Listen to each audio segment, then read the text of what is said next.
Bakal calon legislatif atau bacalek dari Partai Amanat Nasional Saharudin Syahid resmi menyerahkan berkas pendaftaran sebagai calon legislatif ke Sekretariat PAN Makassar Rabu 10 Mei 2023. Ajit sapaan akrab Saharudin Syahid didampingi keluarga hingga simpatisan saat datang di kantor PAN Makassar, Jalan Abdullah Daeng Sirua Abdesir, membawa sejumlah syarat pendaftaran yang telah dilengkapi untuk kembali maju di Pileg 2024 mendatang.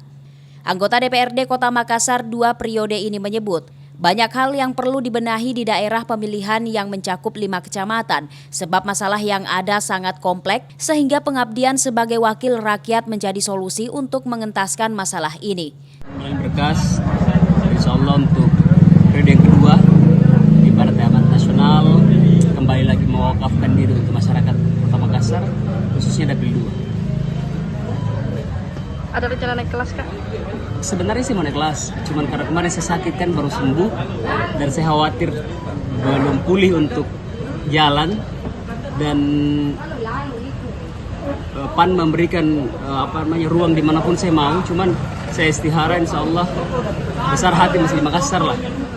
Untuk persiapan politik mungkin seperti apa, Kak? Seperti biasa, tidak ada yang luar biasa sebenarnya, apalagi yang incumbent kayak kita ini terus saya berbuat baik. Seperti yang kemarin-kemarin, mudah-mudahan Oppo juga seperti kemarin-kemarin kan kalau hitungannya 3 periode saya ini dengan Golkar 1 periode tau. Kalau untuk sasaran pemilih, Kak? Kalau saya yang pertama pasti keluarga. Ya memang rata-rata di dapil 2 kan, apalagi di pulau.